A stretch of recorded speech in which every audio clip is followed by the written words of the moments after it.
ઓમ શ્રી ગણેશાય નમઃ. જય શ્રી કૃષ્ણ મિત્રો. શ્રી કૃષ્ણ ભગવાનની જન્માષ્ટમીના દિવસે આ એક વસ્તુ ગૌ માતાને ખવડાવી દો, દરિદ્રતા સમાપ્ત થઈ જશે. દર વર્ષે શ્રાવણ માસની આઠમે જન્માષ્ટમી મનાવવામાં આવે છે. દ્વાપર યુગમાં આ દિવસે ભગવાન શ્રી કૃષ્ણનો જન્મ થયો હતો. મિત્રો, ભગવાન શ્રી કૃષ્ણને ગાય માતા બહુ જ વહાલા છે.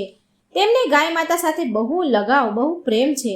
માટે જન્માષ્ટમીના દિવસે ગૌ માતાની સેવા જરૂર કરવી જોઈએ અને ગૌ માતાને અમુક વસ્તુઓ જરૂર ખવડાવવી જોઈએ. ખાસ કરીને આ એક વસ્તુ જરૂર ખવડાવો. આનાથી તમારા જીવનની દરિદ્રતા જરૂર સમાપ્ત થઈ જશે. મિત્રો, આપણા પ્રાચીન ધર્મ ગ્રંથોમાં ગાય માતાને અત્યંત મહત્વપૂર્ણ અને પવિત્ર પશુ માનવામાં આવે છે. શાસ્ત્રોમાં ગાય માતાને માં કહેવામાં આવ્યા છે અને સમસ્ત દેવી દેવતા ગાય માતાનું પૂજન કરે છે. ગૌ માતાના શરીરમાં 33 કોટી દેવી દેવતાનો નિવાસ છે. ગાય માતા અત્યંત પવિત્ર, નિર્મળ અને શાંત, નિષ્પાપ જીવ છે. ઋગ્વેદમાં ગાયને સંસારનું પાલન પોષણ કરનારી માતા કહેવામાં આવી છે. ગાય માતાના દર્શન માત્રથી મનુષ્યના હજારો પાપ નષ્ટ પામે છે. માટે ક્યારેય નિષ્પાપ ગૌ માતા પર અત્યાચાર ન કરવા જોઈએ. ગાયને ક્યારેય મારવું ન જોઈએ અને ક્યારેય તેને પીડા ન આપવી જોઈએ.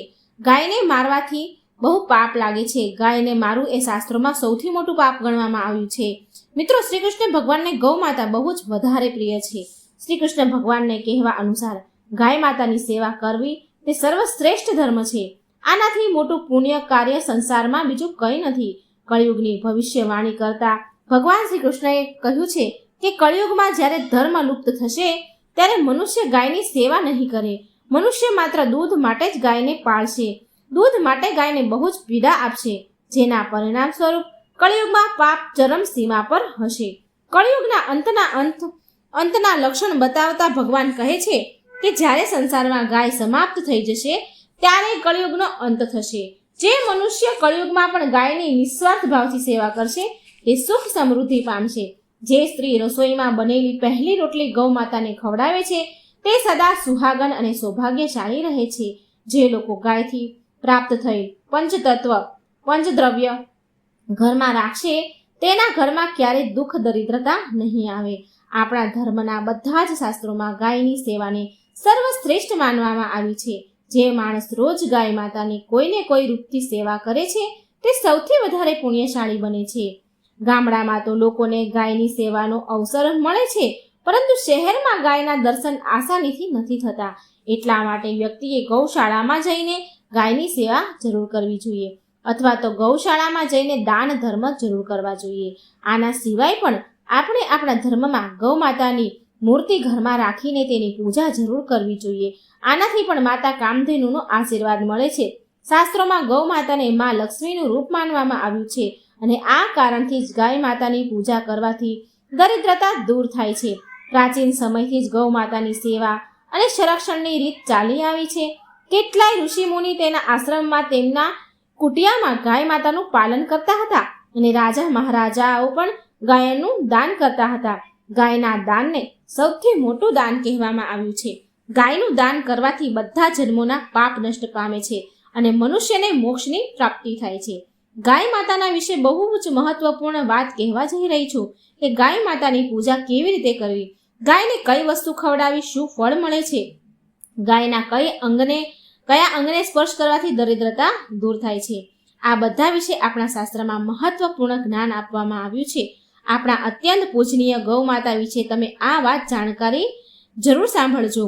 ઘણીવાર અમુક સ્ત્રીઓ જાણે અજાણે ભૂલથી ગાય માતાને ઘણી બધી વસ્તુઓ ખવડાવી છે, જેના કારણે મા લક્ષ્મી ક્રોધિત થાય છે, નારાજ થાય છે.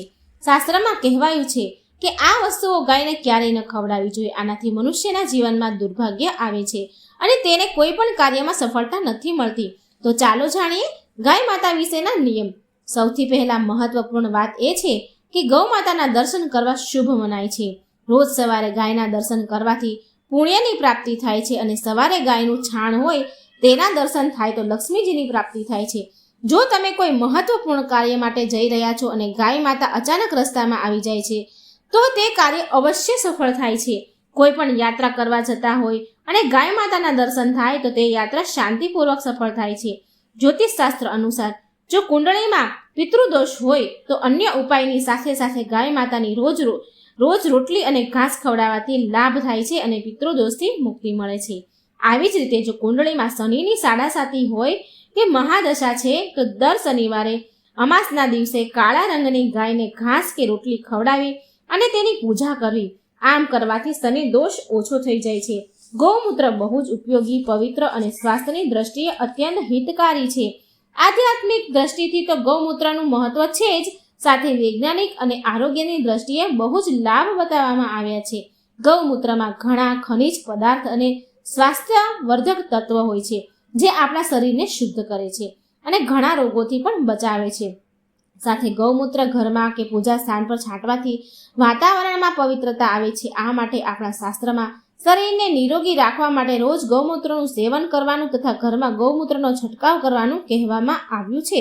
કુંડળીમાં શુક્ર ગ્રહની સ્થિતિને મજબૂત કરવા માટે જ્યોતિષશાસ્ત્ર અનુસાર સવારના ભોજનમાં સૌથી પહેલી રોટલી નીકાળીને સફેદ ગાયને ખવડાવી તે શુભ મનાય છે. જો કુંડળીમાં ગુરુ ગ્રહ નબળો છે કે પછી કોઈ પણ કારણસર દુષ્ટ પ્રભાવ સહન કરવો પડી રહ્યો છે તો દર બુધવારના દિવસે ગાયને લીલું ઘાસ ખવડાવવું શરૂ કરી દો. આનાથી બુધથી જોડાયેલા દુષ્ટ પ્રભાવ દૂર થશે અને સમસ્યાનું સમાધાન પણ મળી જશે. જો કુંડળીમાં મંગળ હોય જેના કારણે તમારા જીવનમાં ઘણા પ્રકારની હેરાન પરેશાનીઓ છે તો લાલ રંગની ગાયની સેવા કરવી, મંગળવારના દિવસે ગાયનું પૂજન કરવું અને ગોળ ચણા ખવડાવવા. બૃહસ્પતિ ગ્રહને જીવનના બધા જ માંગલિક કાર્યના કારક માનવામાં આવ્યા છે. જો કોઈ વ્યક્તિના જીવનમાં લગ્ન અને બીજા અન્ય માંગલિક કાર્યમાં વિઘ્ન નિર્માણ થઈ રહ્યા છે તો એવા લોકોને કુંડળીના બૃહસ્પતિ ગ્રહની સ્થિતિને મજબૂત કરવા માટે રોટલી ઉપર ગોળ અને ચણા રાખીને ગાયને ખવડાવવા જોઈએ. આનાથી શુભ પરિણામ મળે છે. જો ઘરમાં અશાંતિ છે, લડાઈ ઝઘડા થઈ રહ્યા છે તો ઘરમાં સુખ શાંતિ કરવા માટે ઘરની અંદર ગાયના છાણને બાળીને તેનો ધુવાડો પૂરા ઘરમાં ફેલાવવો જોઈએ. આમ કરવાથી ઘરની અંદરની નકારાત્મકતા ઉર્જા નષ્ટ થઈ જાય છે અને સકારાત્મક ઉર્જાની વૃદ્ધિ થાય છે. ગાયના દૂધ, દહીં, ઘી, છાણ અને ગૌમૂત્રથી બનાવવામાં આવતા મિશ્રણને પંચગવ્ય કહેવાય છે. પંચગવ્યને પાપ નાશક કહેવામાં આવ્યું છે અને હિન્દુ ધર્મમાં પ્રાયશ્ચિત વિધિમાં આનો ઉપયોગ કરાવવામાં આવે છે. પંચગવ્યને બનાવવામાં આવતી બધી જ વસ્તુ ઉપયોગી હોય છે જે સ્વાસ્થ્ય માટે લાભદાયક તો છે જ, સાથે બધા જ ગુણોથી ભરપૂર છે. જો તમારા દ્વાર પર ગૌ માતા આવે છે તો તેને રોટલી ખવડાવ્યા વગર જવા ન દો, નહીં તો તમારે દુર્ભાગ્યનો સામનો કરવો પડશે. કેમ કે જેના દરવાજેથી ગાય કંઈ પ્રાપ્ત કર્યા વગર પાછી વળી જાય છે તો તેના ઘરમાંથી લક્ષ્મી પણ ચાલી જાય છે. બધી જ માતા બહેનોને રોજ ગાય માટે એક રોટલી જરૂર બનાવવી જોઈએ અને પ્રેમથી ગાય માતાને ખવડાવવી પણ જોઈએ. આનાથી ગાય માતાનો આશીર્વાદ મળે છે અને મનની બધી જ ઈચ્છાઓ પૂરી થાય છે. ઘણા લોકો ગાય માતાને વાસી ભોજન અને એઠું ખવડાવે છે. આને શાસ્ત્રમાં પાપ કહેવાયું છે. વાસી ભોજન એઠું કોઈ અન્ય પશુને ખવડાવી શકો છો, પણ ગાય માતાને ક્યારે એઠું ભોજન ન ખવડાવવું જોઈએ. ભૂખ લાગવાના કારણે ગાય માતા તો એ એઠું ભોજન ખાઈ લે છે, પણ આનું પાપ એ વ્યક્તિને લાગે છે કે જે ગાય માતાને આવું વાસી ભોજન આપે છે. ગાય એક શાકાહારી અને પવિત્ર પશુ છે, માટે ગાયના ભોજનમાં ક્યારે માંસ, ઈંડા જેવી વસ્તુ ન નાખવી. આવું કરવાથી મહાપાપ લાગે છે. જો તમારી કુંડળીમાં ચંદ્રદોષ છે અને એના કારણે ઘણી મુશ્કેલીઓ ઉઠાવી પડે છે તો તમે આ એક ઉપાય જરૂર કરજો. રોટલી ઉપર સફેદ માખણ અને ઘી લગાવીને ગાય માતાને ખવડાવી દો. જો શનિ દોષ છે તો લોટમાં થોડા કાળા તલ ભેળવીને રોટલી બનાવી ગાય માતાને ખવડાવી દો. આનાથી શનિ દોષ સમાપ્ત થાય છે. મંગળ દોષને દૂર કરવા માટે રોટલી ઉપર હળદર લગાવીને ગાયને ખવડાવી દો. જો ઘરમાં પૈસા, ધનને લઈને કોઈ સમસ્યા છે તો ગાયને ગુરુવારના દિવસે કેળા ખવડાવવા જોઈએ. આનાથી દરિદ્રતા દૂર થાય છે. મિત્રો, ગૌ માતાની પીઠ ઉપર એક કુબડું હોય છે તો એ કુબડુંમાં સૂર્ય કેતુ નાડી હોય છે. જ્યારે પણ ગાય માતા તમારા દ્વાર પર આવે છે તો તે કુબડને એકવાર જરૂર સ્પર્શ કરજો. આનાથી તમારા જીવનમાં બધા જ દુઃખોનો અંત થશે અને ધનની પ્રાપ્તિ થશે. શાસ્ત્રોમાં કહેવાયું છે કે જે મનુષ્ય ગાય માતાને તન, મન, ધનથી સેવા કરે છે તે વ્યક્તિ મૃત્યુ પછી વેતરણી નદી ગાય માતાની પૂંછડી પકડીને પાર કરી લે છે. તે વ્યક્તિને અકાળ મૃત્યુ નથી થતું અને તેને મોક્ષ મળે છે. જે વ્યક્તિની ભાગ્ય રેખા સૂતેલી છે તે વ્યક્તિ હથેળીમાં ગોળ રાખીને ગાય માતાની જીભથી હથેળી ચટાડે છે તો તેની સૂતેલી ભાગ્યરેખા ખુલી જાય છે અને તેનું દુર્ભાગ્ય સૌભાગ્યવતીમાં પરિવર્તન થાય છે. તો મિત્રો, જન્માષ્ટમીના દિવસે ગાય માતાની સેવા જરૂર કરજો. ભગવાન શ્રી કૃષ્ણની કૃપા તમારા ઉપર જરૂર થશે અને ભગવાન ખુશ પણ થશે. ભગવાન શ્રી કૃષ્ણને ગાય માતા અતિશય પ્રિય છે. તો મિત્રો, જો તમને આ વિડીયો પસંદ આવે તો લાઈક કરજો, શેર કરજો અને આ ચેનલને સબસ્ક્રાઈબ કરવાનું ભૂલશો નહીં. જય શ્રી કૃષ્ણ. રાધે રાધે. Thank you.